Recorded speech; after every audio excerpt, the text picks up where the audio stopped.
Bueno, buenas tardes, jóvenes señoritas, y ahora continuamos con la materia, y entramos a un nuevo capítulo vinculado con materiales y conductores, y aquí vamos a hacer directamente identificación de los siguientes componentes que tiene un circuito, digamos que se aplican corriente alterna. Comencemos entonces llamado componentes pasivos, aquellos que consumen energía eléctrica y que transforman otras formas de energía. Y como estamos indicando acá lo siguiente. Los componentes pasivos se constituyen, dice, en la carga eléctrica para los circuitos eléctricos, en este caso de corriente alterna. Veremos que un dato, por favor, que nos quedamos para conectarse, por favor.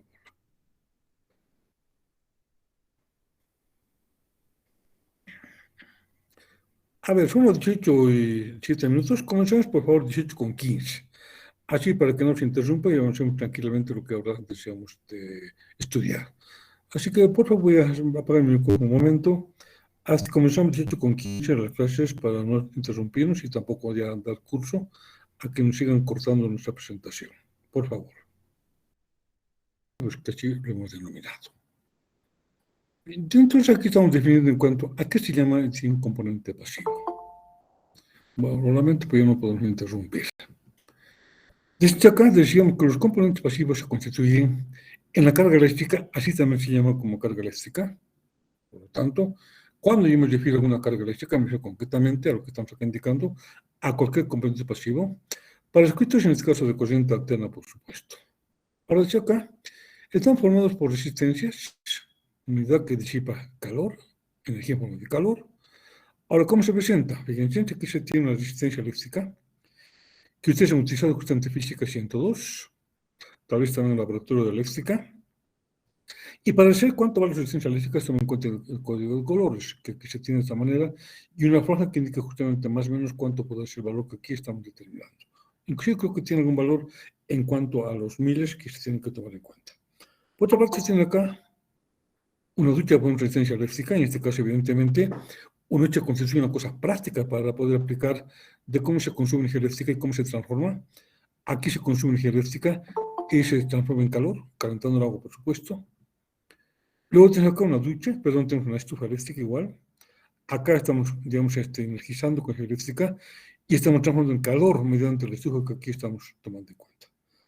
Ahora, ¿cómo se presenta? Cuando tomamos en cuenta, en primer lugar, indicamos que la unidad de resistencia eléctrica es el ohmio. Consecuentemente, siempre que hable de ohmios, y así la represente, me refiero a la resistencia eléctrica, que aquí estamos indicando. Y luego tenemos acá que su símbolo se ve de esta manera, fíjense, una línea casi quebrada, así se plantea en cualquier circuito. Consecuentemente, siempre que entre circuitos existe una resistencia eléctrica, tanto corriente alterna como continua, que puede representarse. A ver, un rato más, por favor, porque siguen interrumpiendo algunas personas. Un poquito más temprano, por favor, Luis Fernando Calle, Laura, en 15 reunidos en este momento. Bien.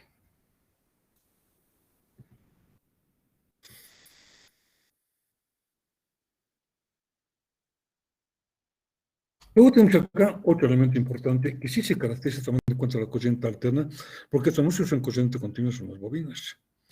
Aquí decimos entonces, por bobina se caracterizado por una corriente de autoinducción de valor L que almacena energía en forma de campo magnético. Ahora, fíjense que aquí está una bobina, es justamente un arrollamiento, digamos, de una espiral de consuelo eléctrico, por donde se una cuenta eléctrica I.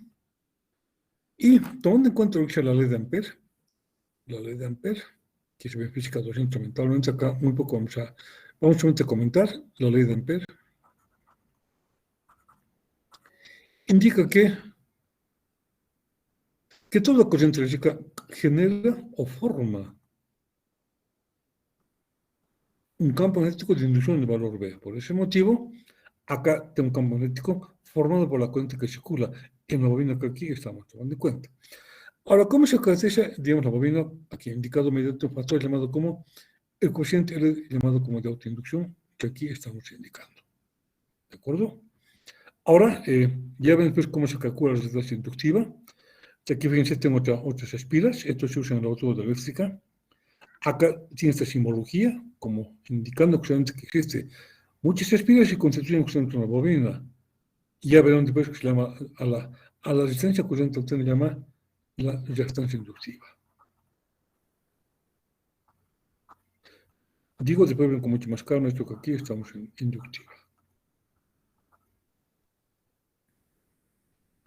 Ahora, fíjense, este motor eléctrico, por ejemplo, el motor que tenemos en nuestras viviendas, en la parte de los electrodomésticos, igual tan conformado solamente por bobinas como que estamos indicando.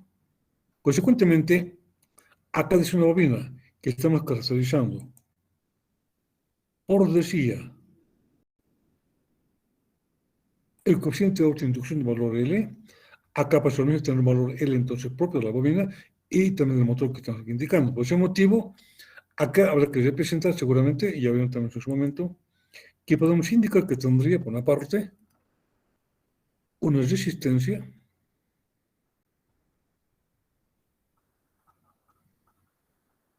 y tiene una bobina, decía, bobina caracterizada por el valor de L que aquí estamos indicando.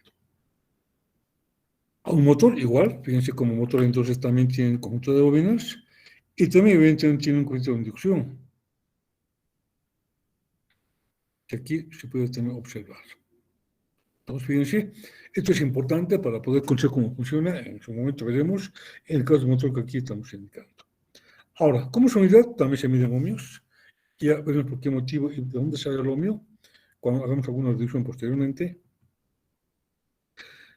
El valor de L, que se puede distribuir en henrios, pero solamente se coloca en milihenrios, no tanto en henrios, porque henrios es muy grande. En chacas decía, tendríamos el valor de L en henrios, en autoinducción, o milihenrios como vimos en su momento.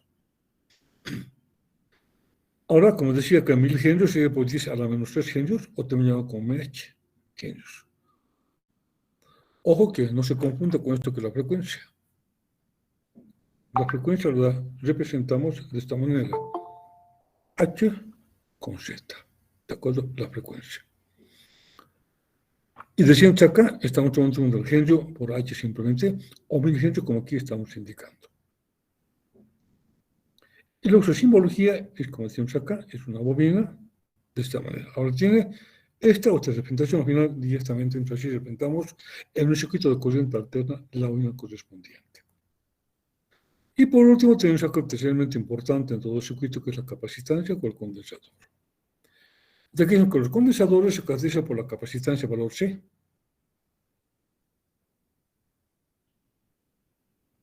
Sí. Almacena energía en forma de campo eléctrico. Acá campo eléctrico y aquí campo eléctrico, en el condensador que aquí se va a observar. Y esto se entiende porque ustedes vieron física 102 y cómo digamos, se entiende lo que vamos a explicar. Si acá tendríamos dos placas cargadas eléctricamente, acá se encuentra positivo en la parte de carga negativa. Acá se coloca entre las dos placas un medio dieléctrico y acá se pone un campo eléctrico donde se almacena la energía que estamos indicando. Ahora, obviamente, acá, por ejemplo, no hay una circulación de la corriente eléctrica ahí. O sea, cuando hablo de un corriente, un consuelo eléctrico, vamos a diferenciar en este caso lo siguiente. En este tengo medio consuelo eléctrico, digamos de cobre, de esta manera. Hemos indicado que la corriente se va formando por el aumento de cargas libres que se están desplazando. Aquí tengo E carga libre. ¿De acuerdo? Y así que definimos a la corriente que circula por el medio que estamos acá indicando. Sin embargo, cuando hablo de un condensador, aquí me pasa otra cosa. Es decir, acá yo no tengo movimiento de cargas eléctricas de E. Por lo tanto, cuando hablo de la corriente eléctrica ahí, estamos hablando del cambio que se presentaría con el campo eléctrico y se llama la corriente de desplazamiento.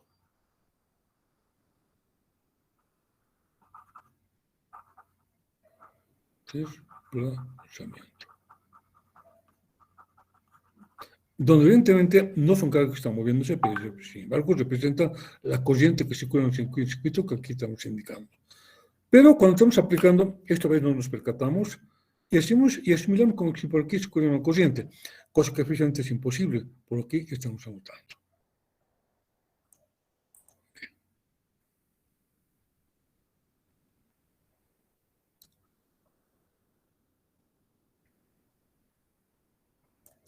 Luego que tendríamos además, indicando que, fíjense, hay distintos tipos de condensadores. Acá tengo un condensador que se usa para poder explicar cómo funciona, digamos esto académicamente. Acá tengo un condensador real que bueno, se encuentra dentro de los computadores, en las radios o en los equipos electrónicos. Y aquí tengo un condensador bastante grande que es de tipo industrial. Tiene una aplicación práctica que en algún momento vamos a indicar. También, digamos acá, que se miden ohmios, tanto entonces la resistencia eléctrica, la de la bobina, o sea, acá, digamos lo siguiente. Entonces, el valor de la resistencia eléctrica, hemos indicado, acá, R, perdón, R se mide en ohmios. La reactancia inductiva XL vinculada con la bobina también se mide en ohmios. Y también la reactancia capacitiva, que luego vemos cómo se deduce, vinculada con el condensador, también se mide en ohmios. Consecuentemente, es coherente en cuanto a la tipo de unidad que aquí estamos usando, en los componentes que aquí estamos diciendo que son pasivos en un circuito. Ahora, su unidad de la capacitancia es el faradio, sin embargo, porque es muy grande, se usa justamente en microfaradios, por 10 a la menos 6 faradios que se puede tomar en cuenta. Y por último, ¿cómo se simboliza? De esta manera. Ahora se coloca dos placas paralelas de esta manera, pero también se encuentra otro tipo de simbologías de la siguiente manera. Se coloca de esta manera así. Acá se coloca directamente, veremos, así, de esta manera. También el condensador. ¿Dónde aquí coloca capacitancia? Y aquí en otra capacitancia. Obviamente, aquí colocan para que puedan diferenciar dos placas, positiva y negativa, por decir así. Acá, como tengo ningún tipo digamos, de preferencia, uno indica correctamente lo que estamos indicando. Y por ese motivo, como decía, algunos textos van a encontrar que así los representan y otros de esta manera que aquí estamos anotando. A ver, veremos una vez más algunas personas que quieren conectarse.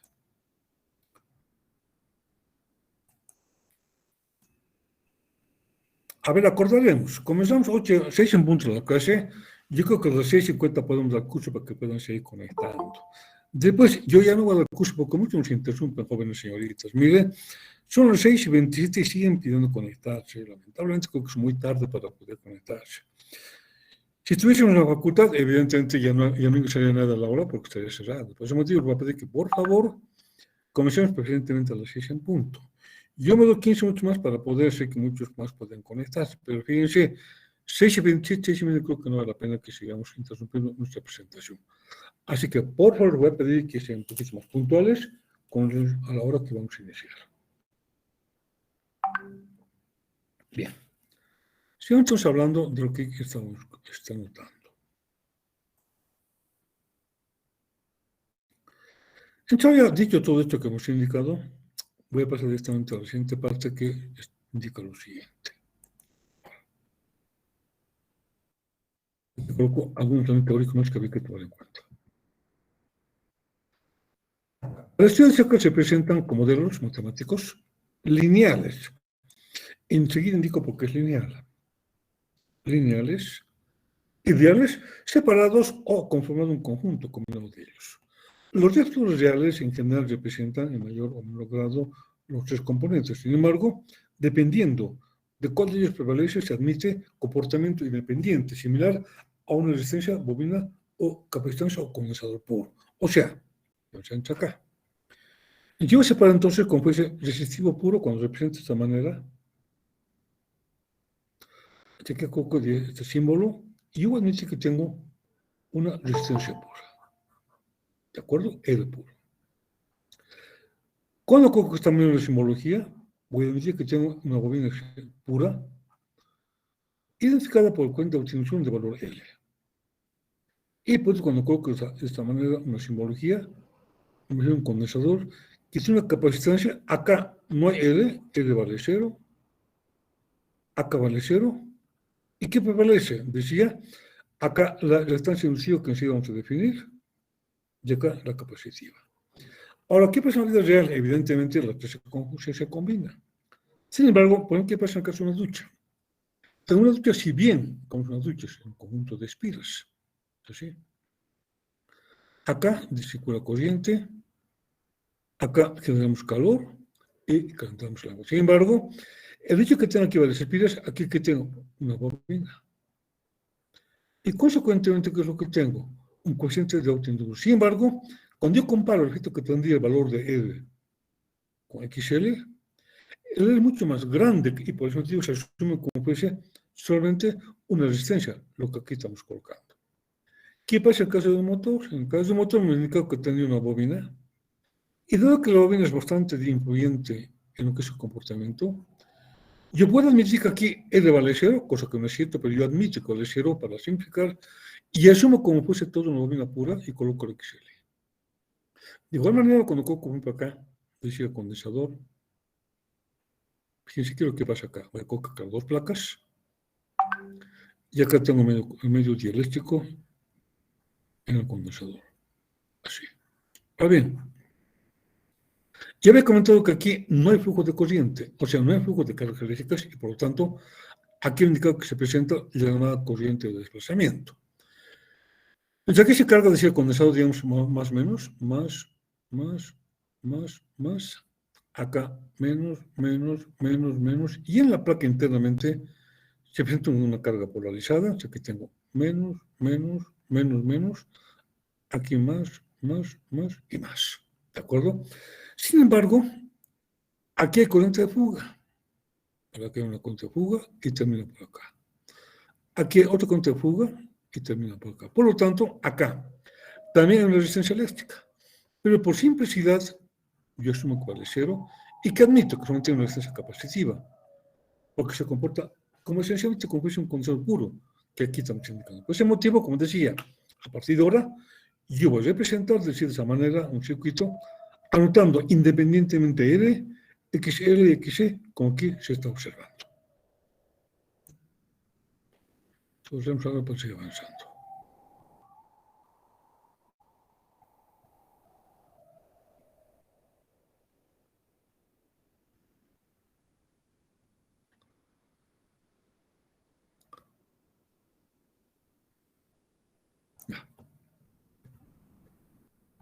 Vamos a ver con componentes de un circuito eléctrico. Ahora vemos cómo se compone un circuito eléctrico, pese que hemos adelantado con los componentes pasivos que tiene justamente, digamos, un circuito eléctrico que ya vimos en la parte anterior. ¿Bien? Ahora, aquí un circuito eléctrico tiene que ser los siguientes componentes. ¿Bien? Fuente de energía, un generador, por supuesto, elementos conductores que conducen la corriente, los conductores eléctricos, componentes receptores, lo que acabamos de comentar, resistencia inductiva de la bobina, capacitiva con el condensador, dispositivos de maniobra para poder abrirse el circuito, dispositivo de protección, una protección que en sí vamos a comentar. Bien, acá entonces tenemos un circuito clásico de cómo se forma justamente en nuestras viviendas, ¿no? Ahora bien, ¿cómo voy a ver cada uno y cómo representamos y qué hace cada componente en este circuito? Primero, evidentemente, tengo una fuente de energía. Si bien en nuestra casa no es la fuente, esta es la cometida que se coloca a la red de baja tensión. Consecuentemente, como si toda la red de baja tensión yo la puedo identificar, la puedo representar por una fuente de energía que suministra energía en el circuito internamente en nuestra vivienda. Según esta energía acá, voy a ver inicialmente los componentes más importantes. Tengo la carga. Decía acá, fíjense cómo estoy representando una resistencia, una bobina y una capacitancia. Consecuentemente, así es un receptor real. Y hemos indicado que, pero sin embargo, hemos indicado que también realmente, cuando uno de ellos es prevalente, asumimos que puede ser resistivo puro, inducido puro o capacitivo puro. Pero al final, los tres así se encuentran compuestas un receptor real, donde se llama la impedancia, a la convención de aquí, de lo que estamos aquí indicando. Luego tenemos acá un medio conductor, por un lado la corriente eléctrica que llega a la carga que estamos colocando acá, que es esto de que es de color negro, que es el conductor eléctrico que estamos indicando. Ahora, el conductor eléctrico se viene como es un cable, usualmente forrado se llama con aislante de color negro. Ojo, no toquen este cable cuando esté sin aislante, porque les va a pasar corriente y esto se constituye un peligro porque uno puede provocar cualquier problema en el organismo. Por ese motivo,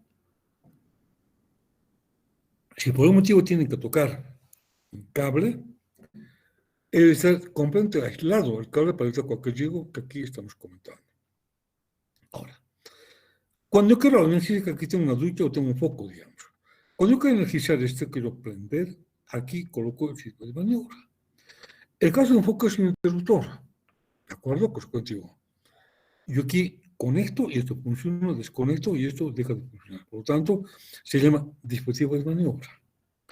En los motores se llaman conectores.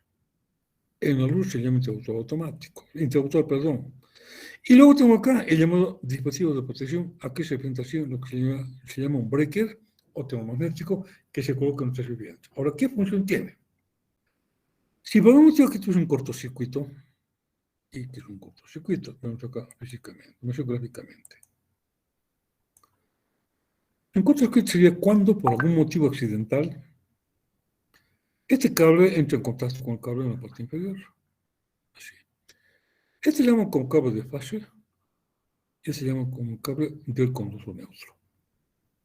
Por lo tanto, cuando uno físicamente en los conductores, aquí está creando una corriente de cortocircuito. Ahora, digamos que aquí la corriente que circula de forma normal, digamos que sea, estoy imaginando, 15 amperios. ¿De acuerdo? Por ejemplo, caso de una ducha, permítame un segundo, por favor. Si toman 5000 vatios la potencia de ducha, dividido 220 voltios, circula 22.7 amperios. Por lo tanto, digamos que por aquí estaría circulando. Lo voy a borrar.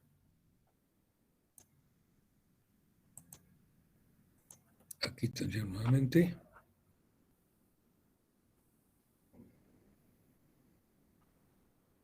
22.7 amperios. ¿De acuerdo? Pero cuando tengo un cortocircuito, esta corriente alcanza el valor de orden de los kiloamperios. Kiloamperios. Por ejemplo, puede ser 2000 amperios, puede ser 3000 amperios, inclusive llega hasta los 20.000 amperios.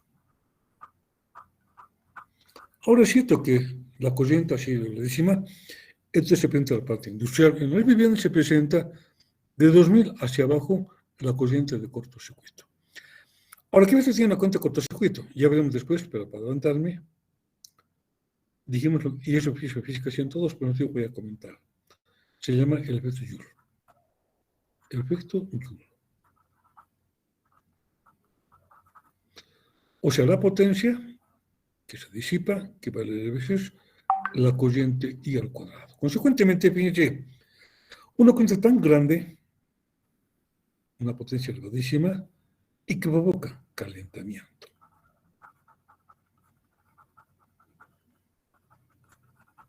Y está la cantidad de calor que disipa, el calor, que puede formar un fuego, y que tenemos un incendio.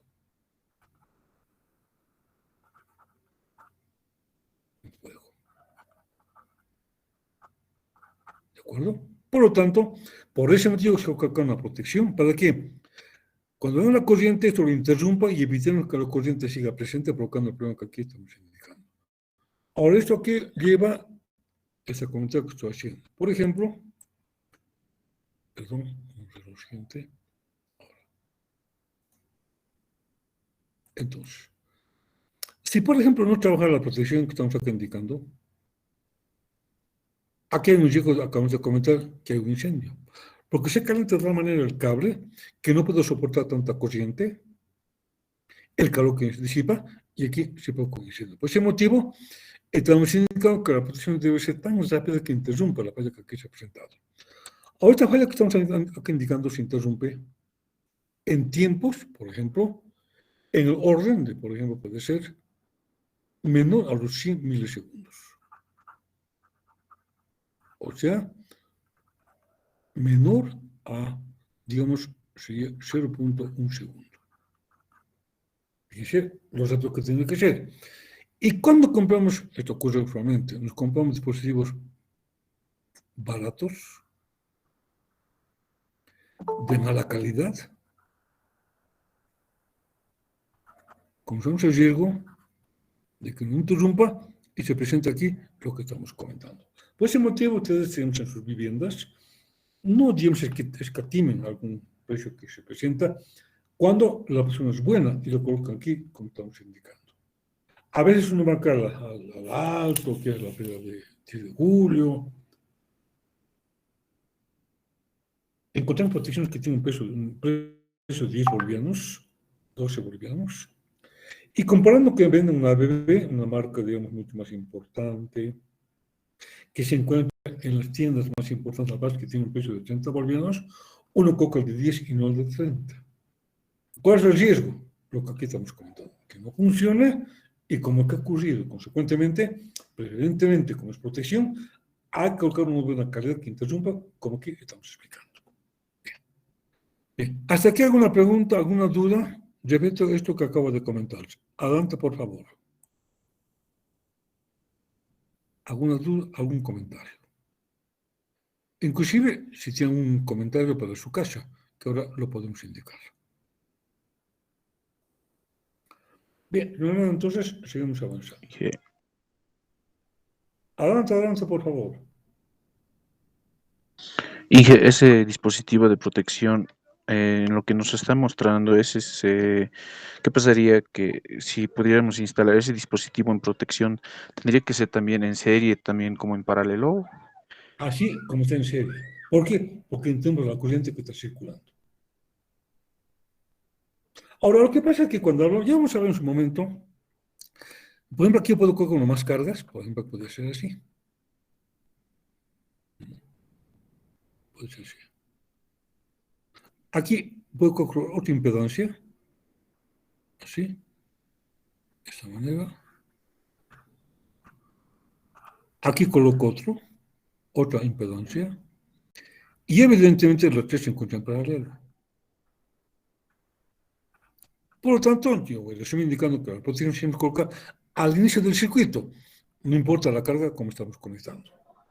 Puede ser única, por tanto se encuentra en serie, o aquí se encuentra en paralelo. Estas tres impedancias, pero al inicio se coloca la protección que aquí estamos indicando. ¿Está bien, joven, su consulta? ¿La duda que tenía? Sí, ingeniero, está bien. Y una duda más, ahí en el circuito parece que está conectado en lo que es en la parte donde es en la fase, ¿verdad, ingeniero? ¿Es ahí donde debe conectarse tal vez el protector? Exactamente. Eso, otro detalle bien que me ha preguntado aquí, vamos a hacer el siguiente comentario. Esa es una buena pregunta que usted me está haciendo en este momento. Por ejemplo, ya hemos comentado que voy a llamarlo acá.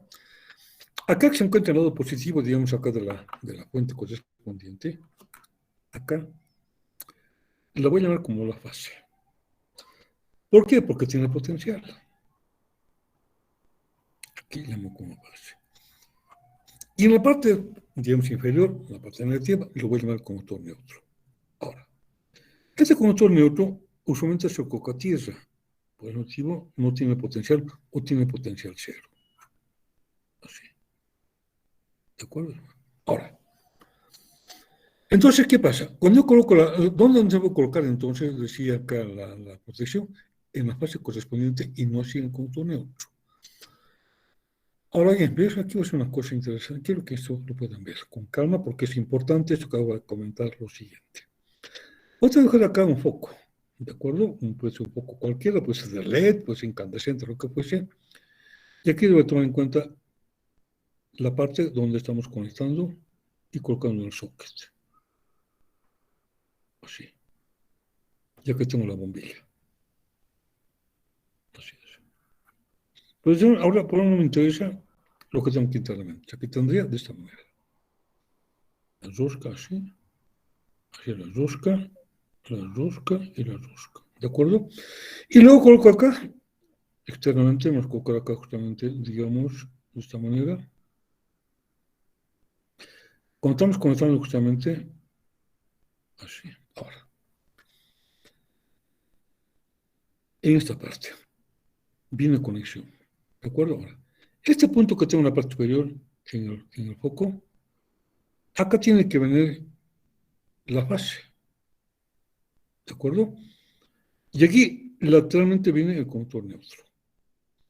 A ver, entonces ahora, ¿qué pasa acá? Y aquí vienen dos fases. En la fase y el neutro. Lo que aquí estamos comentando. Fase y neutro. Ahora, el neutro teóricamente se encuentra en la parte exterior. O sea, cuando yo hago entonces, digamos, esta parte que estamos con la luminaria, si está correctamente colocado, acá yo no tengo ningún problema de tocar con la mano, por tanto, aquí no tengo riesgo de choque eléctrico. Lamentablemente, que hace mucha gente. A ver, permítame un segundo, por favor. Esto es importante que deben tomar en cuenta, porque aquí he encontrado muchos peligros que se han presentado. A ver, denme un segundo, por favor, es un cambio de presentación. Un segundito, por favor. Denme directamente unos minutos. Voy a buscar mi presentación, que debe estar en alguna parte. Por favor. Denme un minuto de lo que aquí estamos comentando.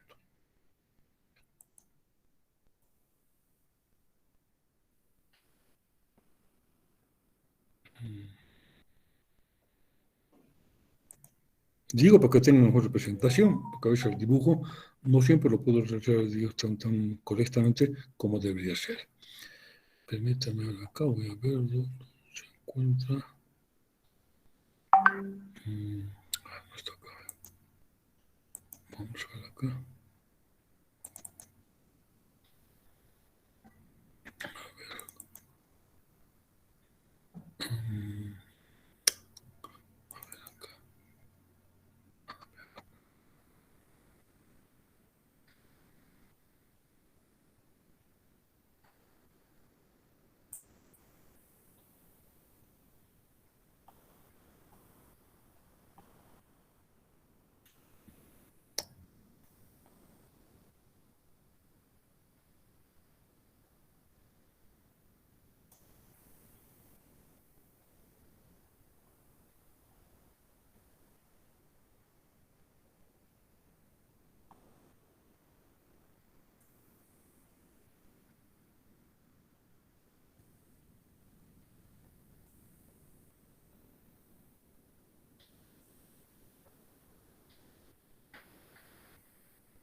Bien, esto quiero comentar.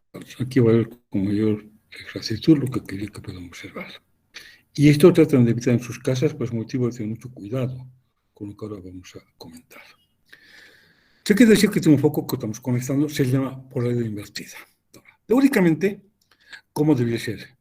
El conductor de fase, que es el color rojo, se conecta a la parte superior de la lámpara.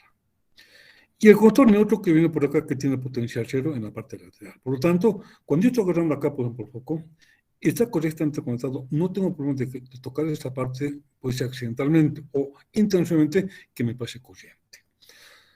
Sin embargo, lo que hace muchas personas, ahora vamos acá, fíjense, estamos colocando que la fase C y estamos cortando el interruptor de luz que interrumpe el foco que estamos acá desconectando. Ahora, ¿qué pasa cuando manejan accidentalmente mucha gente sin percatarse? Por ese motivo, se maneja mucho el código de colores en baja tensión.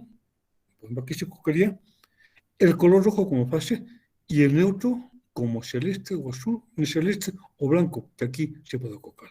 aquí puse color celeste para que se pueda visualizar. Pero ¿qué pasa si yo accidentalmente he puesto al neutro, justamente acá el interruptor? Aquí con esta guía, y esto funciona correctamente sin ningún problema. Sin embargo, cuando yo quiero cambiar el foco, ¿qué hago? Aquí lo interrumpo, aquí lo apago, pensando que al apagarlo no tengo ningún problema, pero cuando toco acá me pasa corriente, ¿de acuerdo?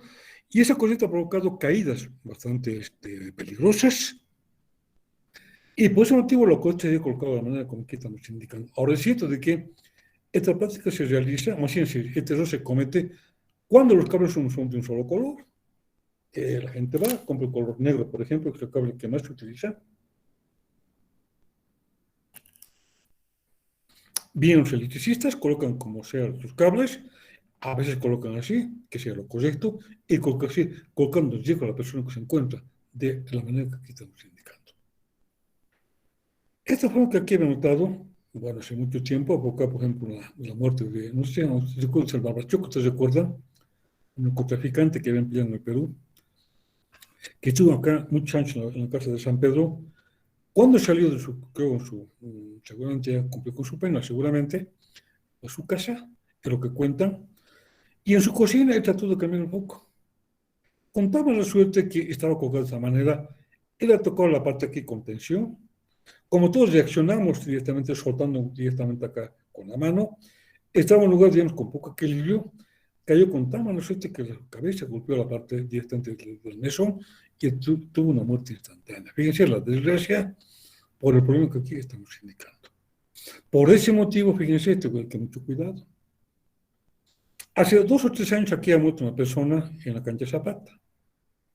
Si bien ahí no estamos hablando de un foco, pero sí hablamos de que hay una falla, que el cabo de fase ha chocado la masa del poste y el poste estaba energizado. La persona fue, según cuenta, que fue a coger un balón que había estado por ahí, que había salido. Él se agarró del poste porque es un día que había llovido antes, estaba húmedo, estaba energizado y que provocó un paro cardíaco y ha muerto instantáneamente. Por ese motivo, fíjense la importancia que tiene lo que hice en su momento. Siempre cortar la fase y colocar todo dentro de corte en la fase y no en el neutro como aquí estamos explicando. En ciertos casos, tengo mucho cuidado. Por ese motivo, lo aconsejable es que usted agarre un foco, preferentemente agarran con un guante. Porque no saben si está colocado de esta manera o de esta manera. Si está así, no hay ningún tipo de riesgo. Si está así, hay un riesgo y con el guante evitamos cualquier problema que pueda presentarse. Y fíjense cómo la descarga, que la mano pasa acá por el corazón, puede ocurrir un paro cardíaco y bueno, lamentablemente es un daño severo que puede presentarse. ¿Algún comentario de esto que acabo de comentarles o indicarles?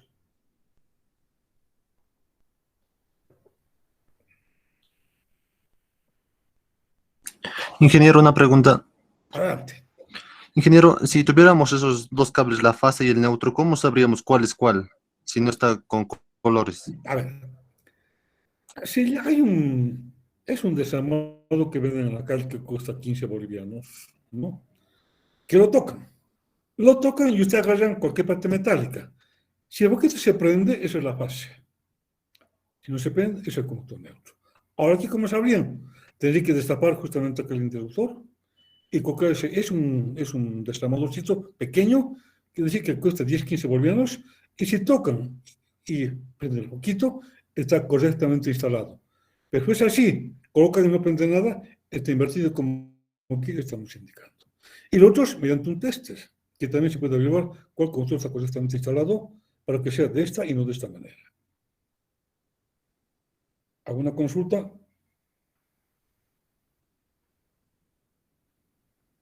¿Ninguna? Bien. Entonces ahora volvemos a nuestra presentación que estamos viendo hace un momento, y esto lo voy a cortar nuevamente. Permítame, entonces, por favor, voy a hablar lo siguiente.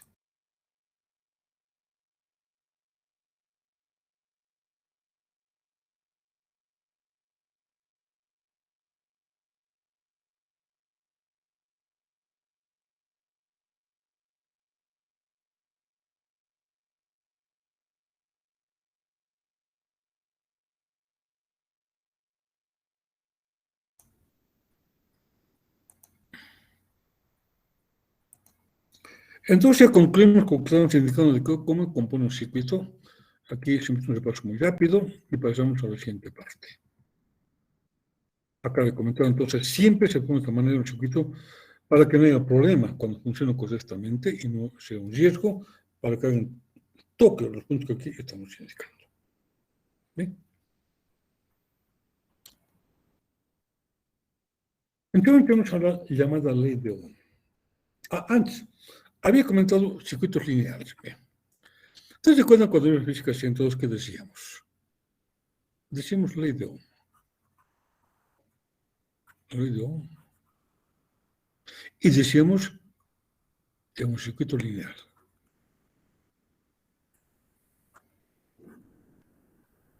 Bien. Ya quiero que decir un par de ejes cartesianos. Acá. De esta manera. Acá tenía a la corriente eléctrica I. Acá tenía B. Y la ecuación de la ecuación recta era de esta manera. Y evidentemente era la ecuación recta. ¿Por qué? Porque la pendiente que tenía acá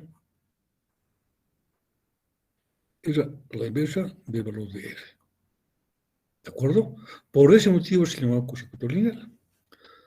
Sin embargo, hemos indicado que el lineal sería entre ciertos rangos de temperatura. ¿Por qué? Porque después cualquier conductor, cuando comienza a calentarse, comienza a crear una resistencia eléctrica y tiene un comportamiento ya no tan lineal. Puede ser así. Porque va a deformar la resistencia eléctrica debido al calor que genera la propia corriente. Y por ese motivo, para muchas personas, no es ley de Ohm, se llama teorema o ecuación de Ohm. Pero bueno, quedó como ley de Ohm ya desde hace mucho tiempo y así se le reconoce. Y aquí se llama circuito lineal. Ahora, ¿qué pasa en corriente alterna? Yo creo que hemos comentado que la corriente alterna tiene esta forma como onda del tensión y como corriente. Acá yo no tengo la onda de la tensión y yo que aquí tengo la corriente. Voy a decir así. ¿De acuerdo? O fíjense, esta es una onda y esta es otra onda que aquí estamos tomando en cuenta. ¿De acuerdo? Ahora, en tanto la onda se repite, como estamos aquí indicando, perfectamente como una sinusoidal o cosinusoidal, se llama circuito lineal. Aunque evidentemente no es como estamos aquí indicando. Pero ¿qué pasa cuando hablamos digamos, de componentes como ser electrónicos, como son los televisores, las computadoras, las microondas, y cómo el comportamiento de la tensión de la corriente? Veamos así. Acá tengo la tensión y la corriente de esa forma.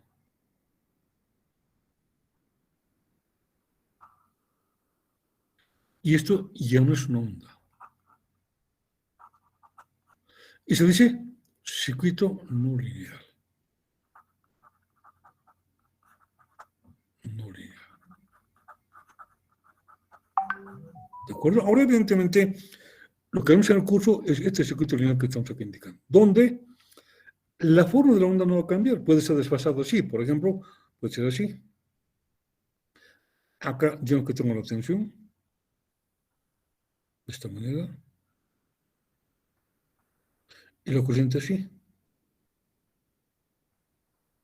Pero sigue siendo una onda. Por lo tanto, a este llamamos como circuito lineal y a este llamamos como circuito no lineal.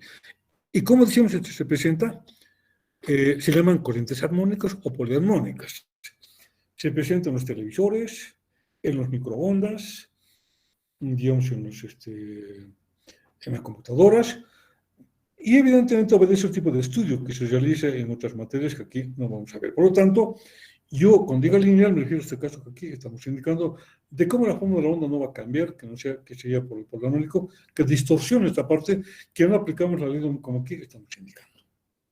Esto es importante que uno tenga en cuenta para que sepan, en un caso cuando hablan de poliarmónico, a qué se refieren, o las armónicas que se presentan en un circuito que aquí estamos observando.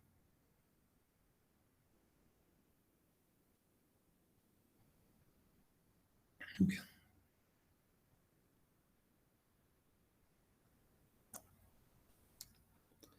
Entonces vamos a ir avanzando lo que estamos acá comentando. Entonces, la ley de Ohm. Ahora bien, Aplicamos una tensión de valor B a los terminales de una impedancia de valor Z. Por eso se cubre la corriente eléctrica ahí que aquí estamos haciendo. A partir de ahora, entonces, ¿cuándo hablemos directamente de una resistencia en corriente alterna? La voy a tener mediante la llamada impedancia, que aquí estamos en es la impedancia.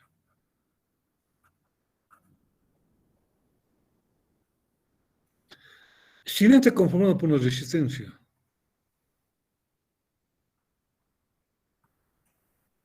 una reactancia inductiva,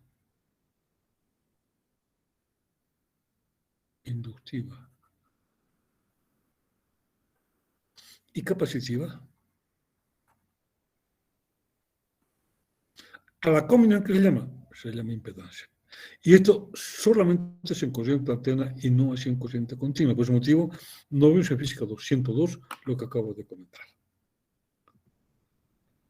Bien, aquí tengo entonces nos decía una cosa muy sencilla, donde aquí tengo una fuente de corriente alterna, por supuesto, y aquí estoy representando un fasor. Ya hemos comentado que preferentemente para la parte matemática, a partir de ahora usan muchos fasores, no tanto la onda como, no tanto la tensión como onda, sino como fasor, como aquí estamos anotando. Por lo tanto, aquí tendríamos menos y la cuenta sale del polo positivo y ingresaría la fuente por la parte negativa. Yo asumo ese sentido de la corriente que aquí estamos tomando en cuenta. Por otra parte, acá tengo entonces que el circuito cerrado y siempre todo el circuito cerrado se con una corriente, consecuente que la corriente valor I, que tenemos un vector o fasor como aquí estamos indicando. Ahora, aquí hemos indicado que el valor de Z, el valor de una impedancia real, está compuesto por una resistencia, una parte inductiva y una parte capacitiva, una bobina y un condensador. Bien. Entonces, ¿cómo se aplica la ley de Ohm? Igual que el caso de corriente continua que vimos en física 102, y aquí indica lo siguiente.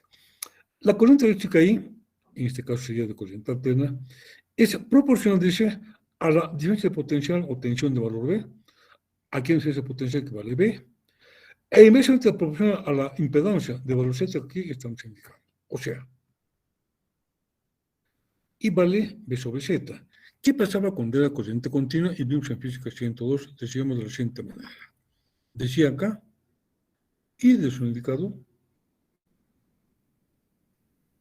y decía igualado a B sobre R.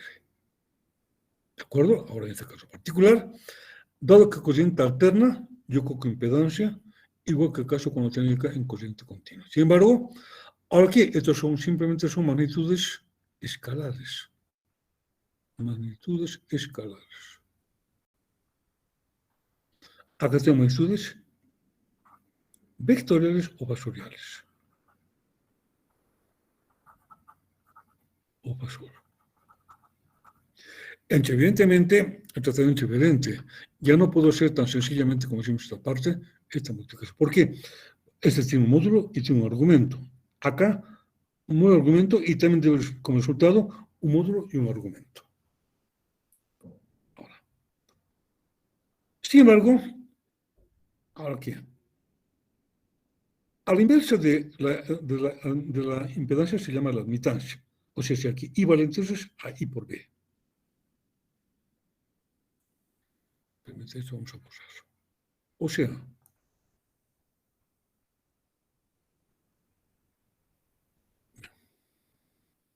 acá, para adelantarme.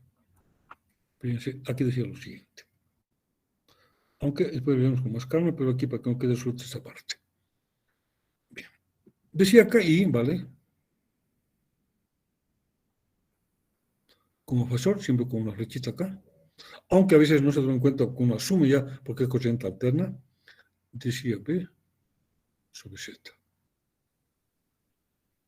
Y aquí llamaría ahora, a la inversa, llamaría el valor de la admitancia, el valor Y por B. ¿Dónde? Aquí ocupamos entonces Y es la inversa de Z que aquí estamos encontrando llamado como la admitancia, o sea, Y admitancia y Z como impedancia. Ahora, esto se mide en ohmios, esto se mide en Siemens. Y así se simboliza de esta manera, como un invertido. Ven que la unidad que tiene, la admitancia que aquí estamos tomando en cuenta. 20 de borrar y vamos a ir avanzando. Esto ya vemos con más calma, posiblemente lo que creo que queda ahora, que no quede suelto lo que aquí estamos explicando. Ahora, impedancia decíamos, ¿a qué llamamos con impedancia? La impedancia se constituye en la resistencia a la ejecución de la corriente eléctrica, pero en corriente alterna. Lo que he comentado desde el principio, el concepto que aquí estamos reiterando. O sea, siempre en corriente alterna su resistencia se llama impedancia. Representa por la letra Z que aquí estamos anotando. Ahora, la impedancia, así como la tensión y la corriente, representan por un número complejo o fasor, donde la parte real está asociada a la resistencia y la parte imaginaria se denomina reactancia, puede ser reactancia inductiva asociada a la bobina o capacitiva asociada a un condensador. La unidad también se lo. O sea, aquí me quedo con esta parte. Aunque después veremos esto, vamos a deducir, pero para adelantar. Por lo tanto, el valor de Z que acabamos de contar con la impedancia tiene una parte real y una parte imaginaria. Imaginaria. O sea, yo coloco el plano cartesiano de esta manera, así. Acá coloco J veces positivo, real, pero imaginario, que un J veces, y aquí la parte real. Consecuentemente, el valor de lo represento, digo, enseguida vamos a ver, pero para completar con el concepto, acá tengo un valor de R, así digamos, y la reactancia, dependiendo si es inductiva, lo coloco por acá, y que si es capacitiva, lo coloco en otro cuadrante con menos XC. Por lo tanto, siempre esto está compuesto de estos tres componentes. Ahora, cuando esto no existe, todo es resistivo puro, o caso contrario puede ser inductivo o capacitivo puro. Bien. Entonces ahora vamos a sacar lo siguiente.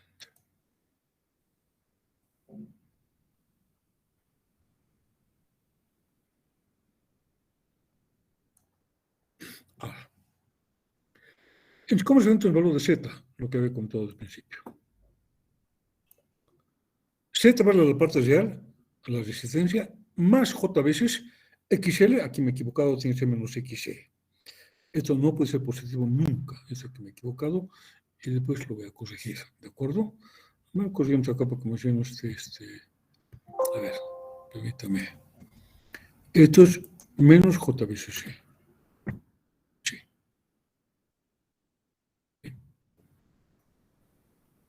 Entonces, acá, entonces,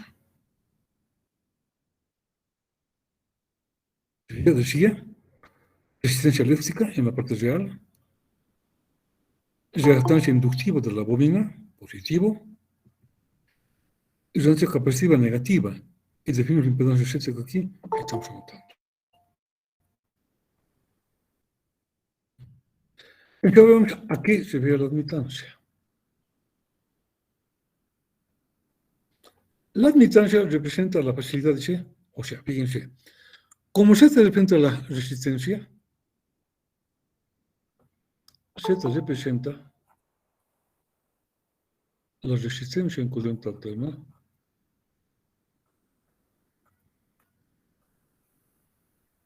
entre la admitancia que representa la facilidad, que ofrece el paso a la corriente en corriente alterna y viceversa de la impedancia. Y E, que hemos indicado que siempre viene con esta nomenclatura en cualquier texto, vale 1 sobre Z. Es más, siempre que vemos ustedes en cualquier libro de corriente alterna, Z es impedancia y E es la admitancia. Aquí no cambia mucho la nomenclatura, casi general, que se maneja en corriente alterna, en los que aquí estamos estudiando. Ahora, voy a hacer lo siguiente.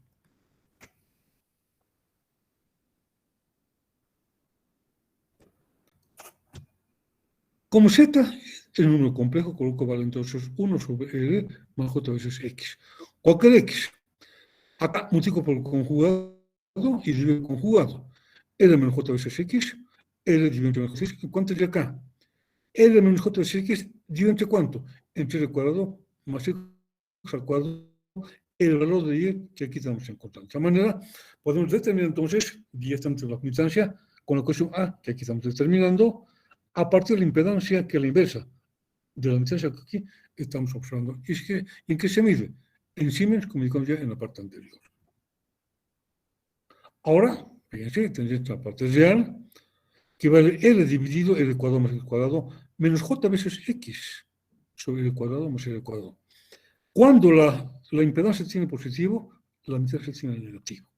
Y si aquí esto fuese negativo, esto sería positivo. En la ecuación de la admitancia que aquí estamos determinando. O sea, igual se tendría. ¿Te recuerdan que decíamos? Decía, Z decía que valía L, digamos, más J veces X. Ahora, cuando le Y vale AG, la parte real que representa este valor, más o menos, aquí colocamos J veces el valor de B. ¿De acuerdo? ¿Por qué? Porque esto puede ser más o menos también en la impedancia que estamos tomando en cuenta. De esa manera, defino qué es la admitancia. Ahora, ¿G cómo se llama? Se llama conductancia.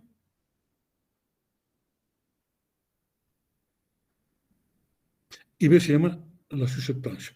Y ambos se miden en Siemens, como aquí estamos indicando. Ahora, la conductancia se constituye en la parte real de la admitancia y la susceptancia en la parte imaginaria del número complejo de la admitancia. Y así se define entonces tanto la impedancia como la admitancia que acabamos de comentar. A ver, permítanme, creo que hablan mucho, a ver, ¿quién quieren conectarse? Vamos a ver. Bueno, son una sola persona. Lleguen más temprano, por favor. Sería Mario Huelva Flores, un poquito más temprano, señorita, por favor. Muy tarde se están ustedes incorporando.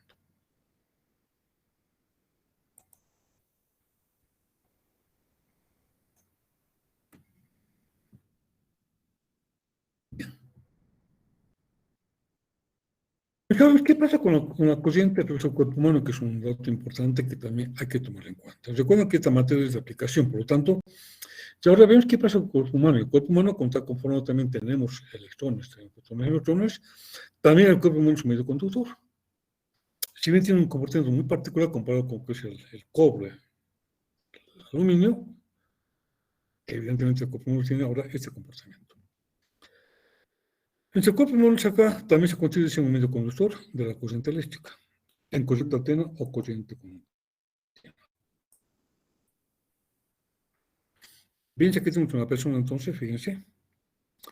Acá toca un punto con tensión, con potencial, le gusta al suelo, y la corriente circula de esta manera. Viene por acá, circula acá, y se cierra por el pie, en este punto que se observa. Por lo tanto, digamos que aquí tendrá una impedancia, ZP1 en el contacto, tengo una parte interna del cuerpo humano, el ZI del cuerpo humano, y otra impedancia en ZP2 en la parte de contacto que encuentro en la parte inferior. Ahora, ¿por qué pongo este gráfico acá? Bueno, aquí vamos a hacer lo siguiente. Decía, ZP1 y ZP2, impedancia de la piel. Acá la piel, cuando hablan directamente el contacto que tiene con este punto, que se encuentra con potencia cero, teóricamente. Y Z es la impedancia interna que tiene el cuerpo humano. Ahora bien, por ese motivo, aquí vamos a ver, es necesario colocar 100. Ahora, fíjense acá, ¿qué hemos comentado hace un momento? Decíamos lo siguiente, que la corriente eléctrica ahí, se había indicado, y decía que valía AB sobre Z. Ojo, siempre vectores, aunque a veces me olvido colocarlo, pero en corriente alterna todos son vectores. Por lo tanto, si Z crece, la corriente disminuye. Y cuanto más grande sea Z, si digamos Z fuese cerca del infinito, o sea, un término, o sea, es muy grande, teóricamente, la corriente, ¿qué pasa? Tiende a cero. Por lo tanto, si estos puntos de contacto que tenemos acá tendrían una elevada impedancia, no habría riesgo la persona tocar este punto, porque la corriente que circula o es nula o es muy tan pequeño que no causa ningún efecto dañino en el cuerpo humano que pueda presentarse. Por ese motivo, acá se usan guantes y aquí se usan botines con un dieléctrico. ¿Para qué? Para que se eleve la impedancia y no circule corriente como aquí estamos indicando. Consecuentemente, entre ustedes, como les decía un momento, si por algún motivo X están obligados a sacar un cable, evidentemente colocan un guante por acá, evidentemente eleva la impedancia y la corriente baja, haciendo que sea tan pequeña que a veces no hay ningún tipo de riesgo que pueda presentarse. Y por último, si alguno de se encuentra, ustedes van a ser ingenieros, van a ser colegas, van a estar en la industria a veces hay puntos que se encuentran con tensión, pues entonces se encuentran con botines, haciendo que se eleve la impedancia, y si alguien toca por acá, como el coche puede cerrarse, no hay ningún riesgo que pueda presentarse y evitan cualquier desgracia que pueda, digamos, encontrarse, como aquí estamos indicando. Por ese motivo, así se comporta directamente el cuerpo humano ante la corriente eléctrica y la tensión. ¿Y por qué motivo? Estamos pensando que colocar guantes para poder agarrar algún punto como aquí estamos observando. ¿Algún comentario en esta parte o una consulta que crean que se podría realizar en esto que acabo de indicarles? Adelante, por favor.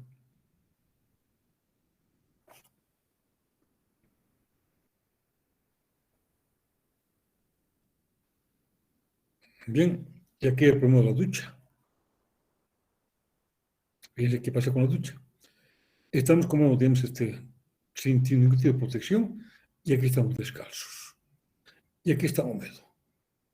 Por lo tanto, ahora fíjense, esas son las malas costumbres que tenemos. ¿Qué dicen acá los celestistas que van a sus casas? Que equivocadamente lo dicen porque no tienen la mitad información, en algún caso que he podido detectar. Dicen, primero, suelta el agua y suba la palanca. Cuando suelta el agua, tu cuerpo está mojado, aquí se encuentra húmedo, y sube la palanca, tienes contacto, te electrocutas. Luego, ¿qué dicen? Bajen la palanca y cierren la llave. Entonces, cuando estás bajando la palanca, como tu cuerpo está húmedo, hay corriente, chocas y también te puedes electrocutar. O por lo menos te puedes caer, porque uno resbala por soltar la llave correspondiente y uno puede tener un accidente internamente en la ducha que pueda encontrarse. Por ese motivo, no debería haber ningún punto de conexión. Ojo, si alguien tiene, mejor vayan, lo cierren o lo clausuran para que eviten esto que estamos indicando. ¿Por qué? Porque en el tablero principal se tiene la protección. Salvo que no lo tenga, en ese caso, evidentemente, habría que implementarlo. Si en el tablero, cuando hay una falla de cortocircuito, el tablero libera a la falla y consecuentemente libera al punto que se encuentra acá, donde estamos indicando.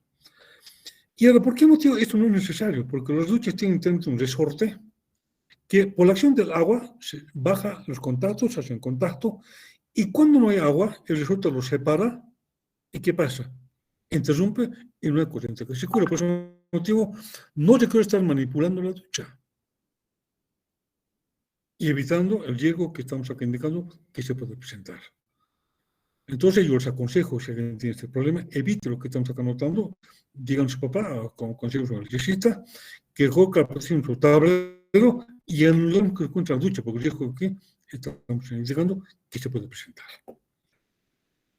Bien, como no hay ninguna duda y consulta, entonces vamos a seguir avanzando.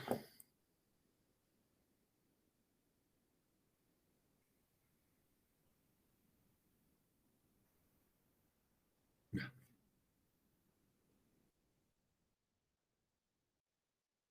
Voy a colocar con una cosa interesante que vamos a verlo.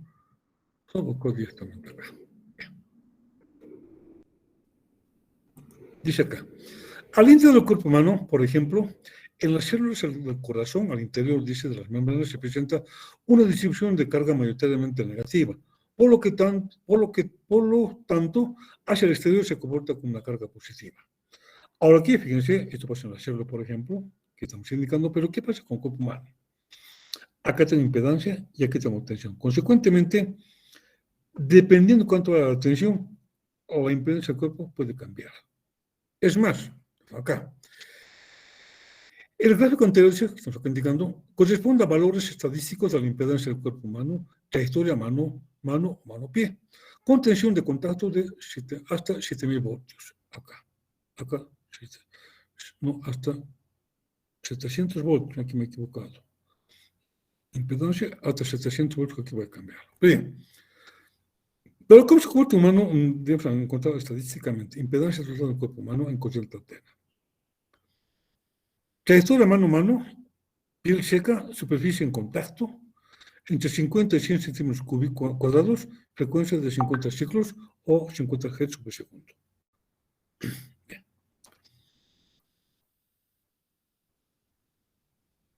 Cuando la tensión en contacto de 25 ohmios han hecho la prueba, el cuerpo humano tiene un valor, el 5% tiene 1750 ohmios, el 50% tiene 3350 ohmios y el 95% de los remotos vale 6100 ohmios. Veamos qué pasa en corriente que nos interesa, que vale 220 voltios, que es la tensión que se tendría justamente en baja tensión. Tendría acá, el 5% tiene 1000 ohmios, el 50% tiene 1350 ohmios y el 95% vale justamente 1125 ohmios. Por lo tanto, que se centra en un valor intermedio, o toma 1000 o toma máximo como 1500 ohmios, con 50% que pueda presentarse. Por ese motivo, el dato que se tiene acá se usa para poder estudiar justamente la peligrosidad que tiene la corriente eléctrica en el cuerpo humano. Y aquí entonces estamos viendo entonces que evidentemente la impedancia, no todos tienen impedancia, pero en todo caso hay que evitar cualquier contacto que se encuentre con la tensión porque es riesgosa con la corriente que circula por el cuerpo, que daña cualquier órgano interno y puede causar serias consecuencias en el cuerpo humano por donde la corriente circula, bajo una falla que pueda presentarse.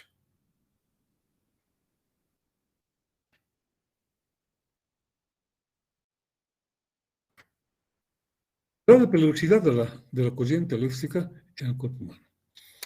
Ya que tengo 4 zonas, 1, 2, 3 y la zona 4. ¿De acuerdo? Bien. ¿Cómo está entonces la peligrosidad? Veamos qué pasa en la zona 1. La zona 1, fíjense, tendría acá tengo corriente y aquí tengo tiempo de exposición o tiempo de paso a la corriente en milisegundos. O sea, cuando la corriente es de 0.5 miliamperios, no importa cuál sea el tiempo, y no hay ningún problema. Habitualmente, ninguna reacción. Ojo, 0.5 miliamperios y un tiempo pues indefinido que uno puede estar tocando y no hay riesgo que pueda presentarse. Zona 2. Aquí tengo percepción y aquí tengo malestar. Aquí uno siente y lo suelta, pero no hay ningún peligro. Acá hay malestar y dolor en la zona 2 y que representa. Habitualmente ningún efecto fisiológico peligroso, pero sí es molestoso porque uno puede lastimarlo. A veces quema un poco la corriente que circula por la piel, especialmente cuando tiene contacto. Ahora bien, entonces estamos indicando que estamos tomando en cuenta, pero aquí hay una curva, que tengo la curva B, que sería entre 0,5 y 500 miliamperios, pero ojo, tomando en cuenta la curva de color B, que aquí estamos indicando. Consecuentemente, no para cualquier valor de corriente es malestar y dolor, aunque sí se presenta, pero preferentemente directamente por debajo de la curva de color, acá decía, creo que es magenta, que debo tomar en cuenta. ¿Dónde la peligrosidad? En la zona 3 y en la zona 4. ¿Qué pasa en la zona 3? Que la tengo acá entre B y el punto C1 que estamos acá indicando. Aquí es B. B la curva dice de umbral de no soltar y la curva C dice umbral de fibrilación. ¿Por qué llamo umbral de no soltar? Cuando uno tiene sección agarra un cable eléctrico de corriente alterna, como está cambiando 20 veces por segundo, excitan los nervios y la tendencia en vez de soltar el cable es acelerar la mano. Por ese motivo se llama umbral de no soltar. ¿Y qué decimos? La corriente me ha agarrado. Es lo que decimos, ¿verdad? No. Lo que pasa es que la corriente excita los nervios y la tendencia que la mano es que cierre y que no se abra, que es el caso que tendría que haber sido. O sea, en vez de soltar, cerramos la mano y hay problemas de lo que es la electrocución. Por lo tanto, se llama el umbral de no soltar. Y cuando hablo de fibrilación, ahí hablamos de un paro cardíaco que puede presentarse. Pero bien, vemos acá. Zona 3. Habitualmente ningún daño orgánico, si bien acá no hay ningún daño orgánico, probabilidades de contracción muscular, que acabo de comentarles, y de dificultad de respiración, de perturbaciones reversibles en la formación y propagación de los impulsos en el corazón, incluida la fibrilación articular y las paradas temporales del corazón sin fibrilación, y ventricular, aumentando con la intensidad de la corriente y el tiempo que pueda presentar. Por lo tanto, acá puede ser el caso de que uno suelte, no tenga tanto riesgo, pero sí, ya hay un pequeño paro cardíaco que puede presentarse, que puede ser riesgoso, aunque dicen que no es ningún daño orgánico, o sea, pero internamente no hay ningún daño orgánico, es decir, por ejemplo, no hay ninguna quema internamente por la corriente que va a circular. ¿Y cuándo se encuentra en la zona 4, que se dice daños, posibles daños irreversibles? La 4. Entre C1, acá tenemos C2 y C3. ¿Qué es C2? Dice acá, umbral de probabilidad de fibrilación del 5%, y la curva 3 dice umbral de fibrilación del 50%. Por lo tanto, aquí hay 5% de paro cardíaco y aquí hay un 50% de paro cardíaco que puede presentarse. Zona 4. Además de los efectos de la zona 3 que hemos indicado, la probabilidad de la fibrilación ventricular aumenta hasta aproximadamente el 5% en la curva C2 y hasta aproximadamente el 50% en la curva C3 que aquí estamos indicando. Y más del 50% más allá de la curva 3. Con el tiempo de la corriente y el tiempo aumenta, con la intensidad del tiempo, aumentan los efectos patofisiológicos tales como parada cardíaca, parada de la respiración y quemaduras graves que puedan presentarse, pues entonces aquí se tienen daños irreversibles que pueden causarse. Consecuentemente, acá, jóvenes, entonces, señoritas, no creo que tengan miedo, sino que tengan cuidado. ¿Y por qué no digo miedo? Porque, bueno, la corriente alterna está en sus casas, ¿no? Están en todas nuestras casas y no podemos decir, no podemos usarlo. Y que hay que hacer entonces, tomar en cuenta toda la precaución para evitar esto que aquí estamos indicando. ¿Alguna consulta, alguna duda en lo que acabamos de comentar?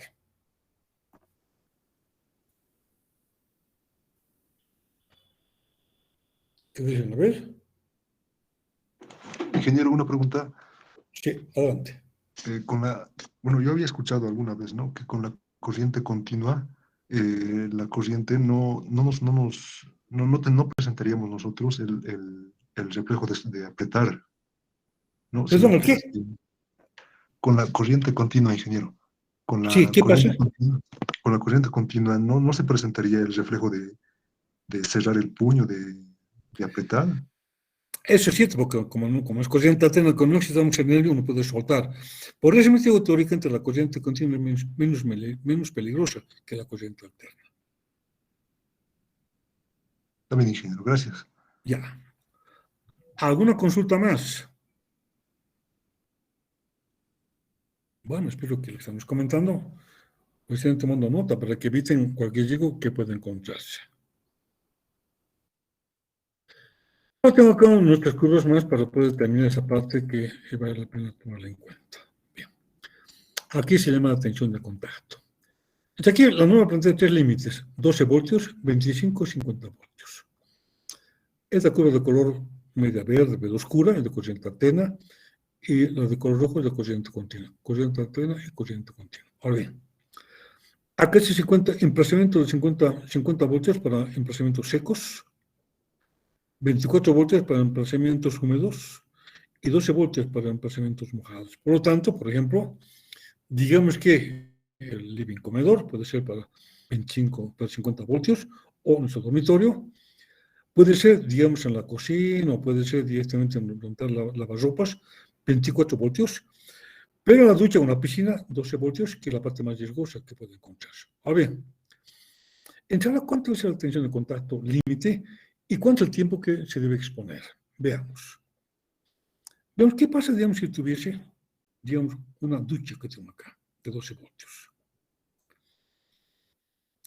Por ejemplo, fíjense acá, vamos a sacar lo siguiente.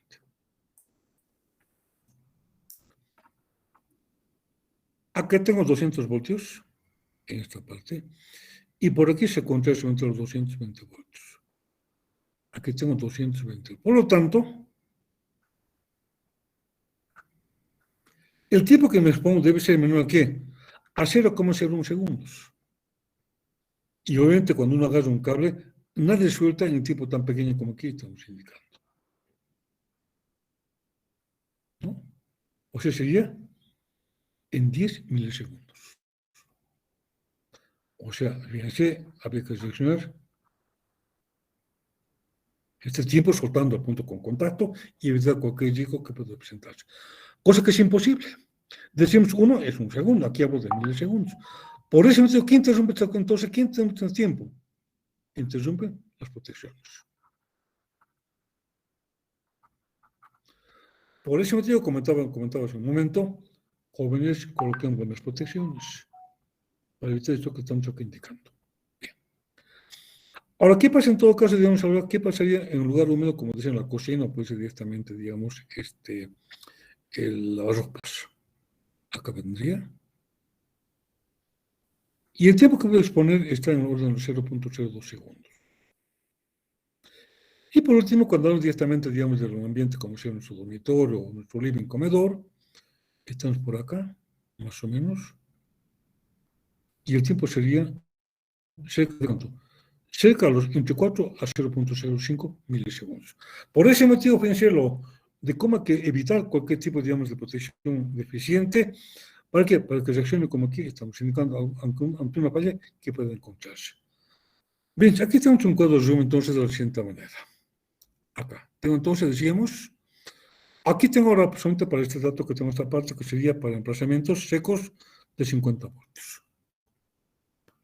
Corriente alterna y corriente continua. O sea, cuando la tensión es menor que 50 voltios, en corriente alterna y continua, yo puedo exponerme un tiempo de 5 segundos. 5 segundos y 5 segundos.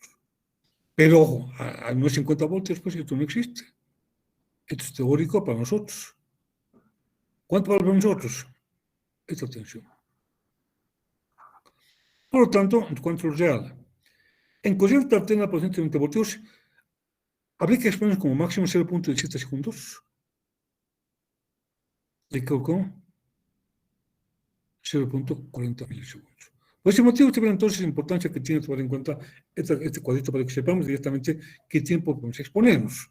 Ahora, ¿qué pasa cuando tengo directamente un lugar húmedo? Acá decía, para 25 en todo caso, digamos, están voltios, yo puedo exponerme justamente ¿cuánto? 5 segundos y no tengo ningún tipo de riesgo. Pero ¿qué pasa cuando vale 220 voltios? Debe ser 0,05 segundos y en corriente continua 0,06 segundos, que es el tiempo máximo que debe exponer. Un tiempo mayor ya me provoca problemas serios en el organismo por la tensión en la base que se presenta y la corriente que circula, en el caso que estamos indicando. Por ese motivo, como decía, jóvenes señoritas, mi intención es no meterles miedo. Ya hemos comentado que corriente alterna todos sus años, pero deben tener cuidado que aquí estoy indicando que siempre deben tener en cuenta esta previsión. Bien. ¿Alguna consulta? ¿Alguna duda? Si no, ahora seguimos avanzando y vemos qué pasa con las llamadas leyes de Kirchhoff. Igual que corriente continua, se tienen dos leyes de Kirchhoff. Como se entonces tomando en cuenta los siguientes enunciados para cada ley. Bien. Acabo con la primera ley de Kirchhoff de esta manera. Entre aquí voy a llamar este punto como nodo, ya que tengo un nodo, donde convergen las corrientes. Acá decía, se llama nodo. Perdón. Decía, aquí llamo entonces, este llamo como nodo.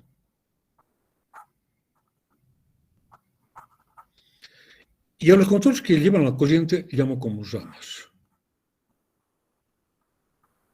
Entre cada nodo convergen varias corrientes, debido a que cada rama transporta una corriente, como aquí se puede observar. Por lo tanto, aquí, por ejemplo, tengo teóricamente las ramas, y por cada rama se cubre la corriente eléctrica hay 1, 2, 3, 4 y la corriente enésima, y todas hojas todo ojo como vectores. Vector, vector, vector, vector y como vector. Ahora aquí colocamos un sentido. Explicamos que la corriente 1 converge o va hacia el nodo, la corriente 2 sale del nodo como vector, la corriente 3 sale del nodo como corriente 3, la corriente 4 sale del nodo y la corriente 5 ingresa al nodo, como aquí se encuentra anotando, pero todos son vectores. Vale. ¿Qué es entonces la primera ley de Kirchhoff? Indica lo siguiente.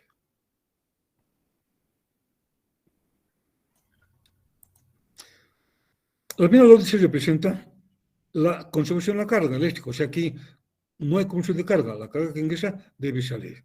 Establece que no acumula carga eléctrica en el nodo del circuito y de la red eléctrica donde estamos analizando. Asignando un signo sentido a la corriente que entra o converge y salen del nodo, se escribe matemáticamente de la siguiente manera. O sea, bien, voy a colocar lo siguiente. Voy a asumir por convenio ahora indicando que las corrientes que ingresan con signo positivo y las que salen con signo negativo. Si ustedes desean, esto puede invertir. Por lo tanto, yo indico la corriente 1 menos la corriente 2 que sale, menos la corriente 3 que sale, menos 4 que sale y más y eso que ingresa. ¿Por qué igual a 0? Porque no hay carga que se acumula en el nodo que aquí estamos indicando. En caso contrario, esto sería diferente de 0. Por lo tanto, acá igual a 0, la suma que tengo que poner vector. O si no, ¿cómo escribiría? Aquí colocaría que la suma de todo como vector vale 0 de la cuenta que aquí estamos indicando. O caso contrario, voy a pasar el signo negativo al otro miembro y ¿qué va a pasar? Que la corriente 1 más la corriente negativo que se encuentra con positivo es igual a ¿qué? A la corriente 2, corriente 3 y corriente 4. ¿Y cómo se enuncia lo que tengo acá en la ecuación 3? Bien. Indicando que la suma de las cuentas que ingresan al nodo es igual a la cuenta que salen del nodo que estamos acá viendo que se encuentra en la primera de Kirchhoff que aquí estamos estudiando. Ahora, una cosa importante. Fíjense. Por ejemplo, el error que siempre comete. Digamos, yo tengo la corriente, llamé la corriente 1, por ejemplo, acá, 1, que valga 5, 0 grados. Acá directamente como un número, decíamos, polar. La corriente 2 valdría 5, digamos que valga 90 grados. La corriente 3 que valga 5 menos 90 grados. Bien. Colocar ahí para que vean lo interesante que es lo que acabo de comentarles. Bien. Entonces, ahora quiero conocer cuánto vale la corriente total. ¿Cuánto vale la corriente total? Digo, ¿cuánto es el I total? Bien. ¿Qué son las personas? Decimos acá, es la corriente 1 más la corriente 2 más la corriente 3, el total que estamos acá indicando. Entonces, ¿cuánto vale? Y vale. Y una que vale 5, 0 grados, más 5, 90 grados, y más 5, menos 90 grados. ¿Cuánto vale? Y valdría 5, 10, 15 ohmios, 15 amperios. ¿Está correcto? A ver, alguien que pueda opinar.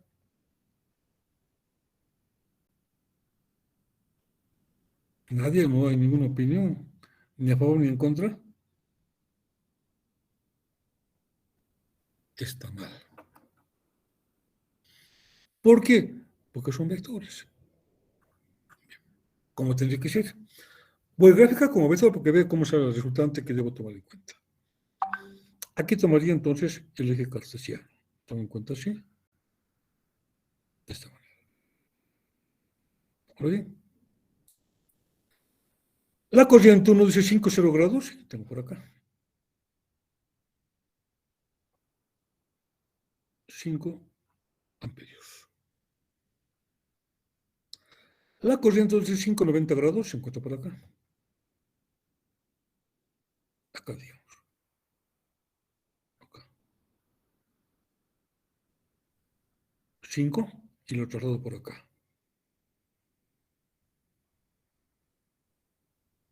5. Y la corriente 5 menos 90 se encuentra por acá. Que sea por acá. Acá tengo menos 5, viendo el cuadrante, y aquí tengo. Por lo tanto, esta cuota se anula. ¿Y cuánto es el resultante? Y total vale 5 amperios 0 grados. ¿Por qué? Porque la suma vectorial no es aritmética.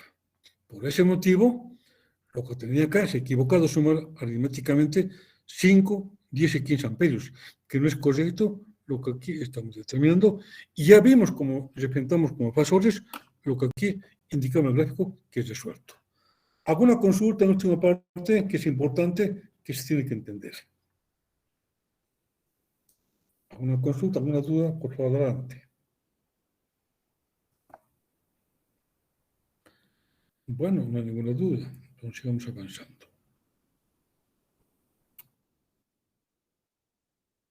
Y ahora, ¿qué pasa con la segunda ley de Kirchhoff? Ahora esto voy a llamar como una malla. Esta es un circuito cerrado. Acá esta malla tiene, por ejemplo, tiene 2 fuentes. Acá la fuente 1, la fuente 2. Y está el circuito cerrado. ¿Para qué? Para que la corriente circula. Cuando el circuito no está cerrado, no hay corriente que circula. Por lo tanto, acá con la malla como que se puede observar. Y además estoy colocando acá 4 impedancias. La impedancia 1, acá, 2, 3 y 4. ¿De acuerdo? Además, estamos acá observando que por esta la fuente que tengo acá, la tensión 1 y tensión 2, circula la corriente y hay una tensión que se presenta mediante la ley de un que puedo calcular para cada impedancia. Acá tengo la tensión 1, la tensión 2, la tensión 3 y la tensión 4. Bien. Tenemos que establecer la segunda ley de Kirchhoff. Dice acá. La segunda ley de Kirchhoff representa la conservación de la energía eléctrica que se entrega a la fuente de corriente alterna es utilizada en las impedancias. O sea, aquí entrega energía eléctrica esta fuente, tiene esta fuente, ¿y qué se utilizan? Z1, Z2, Z3 y Z4.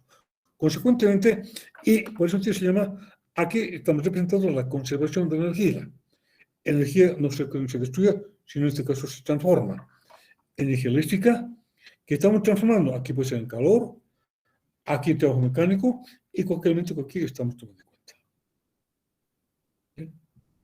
Ahora bien, al mencionar que es una malla, la corriente circula la corriente eléctrica que circula por la malla que aquí estamos indicando. Ahora, según la ley de Ohm, en cada una de las impedancias, Z1, Z2, Z3 y Z4, se presenta una tensión o diferencia potencial entre sus terminales.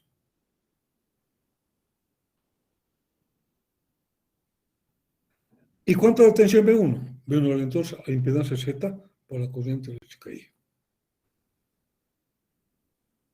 La tensión en Z2 valdría a Z2 por la corriente eléctrica I. ¿Cuánto la impedancia en Z3? Vale a Z por I. Y en la tensión 4, ¿cuánto valdría? Z4 por la corriente eléctrica I.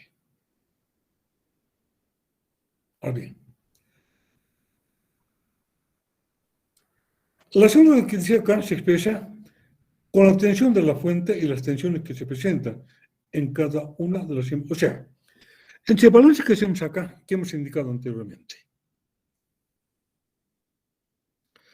que la energía que entrega esta fuente y esta fuente lo consumen cada impedancia. Sin embargo, la segunda la expresamos en función de la tensión y no la energía. La tensión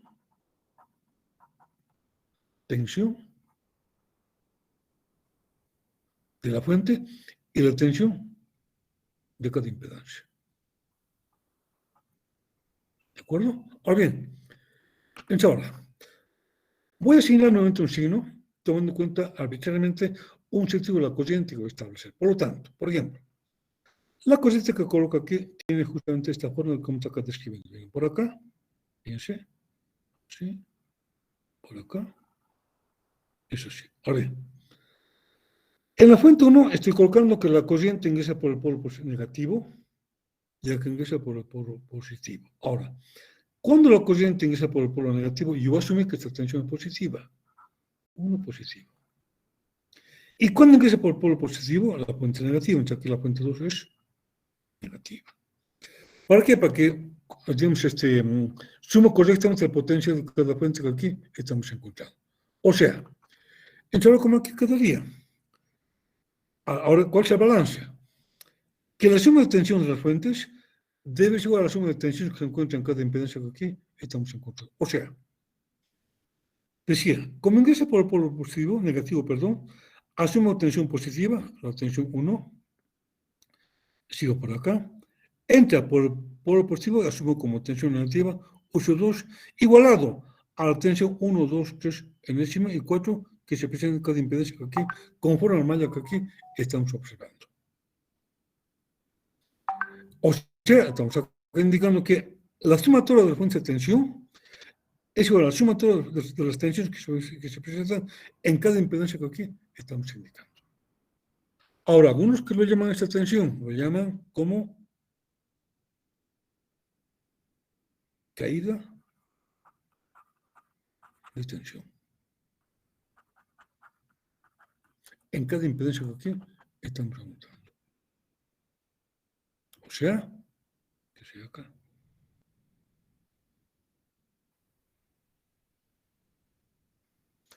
Que la suma de tensiones de fuentes igual a la suma de las tensiones en cada impedancia que se encuentra acá en la malla que estamos acá indicando.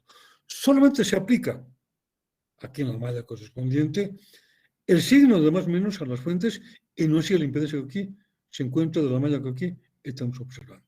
Salvo, ya veremos después lo que es el teorema de las mallas, donde en algún caso es sistema positivo, pero por ahora aquí indicamos que todos son suma de tensiones que se encuentra en el equilibrio que se encuentra con la tensión de la fuente y las impedancias que se encuentran con esta tensión serie, como aquí se puede encontrar. Hasta aquí hago una consulta, alguna duda, jóvenes y señoritas, adelante, por favor. Bien. No hay ninguna consulta, aquí cortamos la comunicación por ahora, jóvenes, porque lo que llega acá la impedancia es bastante largo y el tiempo de 15 minutos no va a dar para que explique lo que es la conexión serie paralelo y la conexión distante mixta, que conforme lo que es el acoplamiento, que aquí se va a tomar en cuenta. Por lo tanto, entre aquí cortamos la comunicación y el día miércoles a las 6 en punto seguimos avanzando. Bueno, tengo muy buenas noches, gracias por su asistencia. Entonces, el día 6 en punto seguimos encontrándonos en el mismo canal para seguir avanzando. Gracias y hasta luego. Hasta luego, ingeniero, gracias. Hasta Hasta luego, Inge. Tengo muy buenas Hasta luego, Inge, gracias. Muchas gracias. Hasta luego. Hasta luego.